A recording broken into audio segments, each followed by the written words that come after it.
Welcome to Not Milk Never Milk. Subscribe if you're lactose intolerant. You start by getting the credential now. Sign in, enable the API, and generate a key. Once generated, copy it immediately and place it into a secure location, an environment variable or secret manager, because hard-coded keys leak. Make sure to restrict the key by scoping permissions and setting IP or referrer limits where available. This reduces blast radius.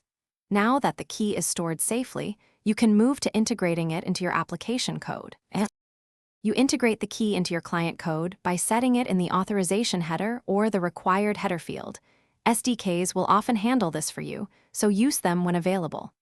Once done, implement retries with exponential backoff and respect rate limits to avoid throttling.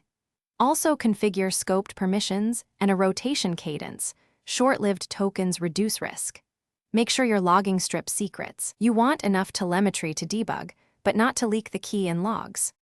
You finish by testing every endpoint with the new key and verifying successful responses and expected data shapes.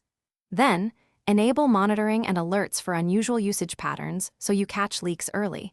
Correlate usage to deployment and user ID. Finally, schedule automated rotation and revoke any key that looks compromised. Troubleshooting tip. If you see 401 or 403 errors, make sure the key is correctly placed in headers, has the required scopes, and hasn't been revoked. Rotate and reissue quickly if needed. Thanks for watching. If this was helpful, leave a like and consider subscribing. See you next time.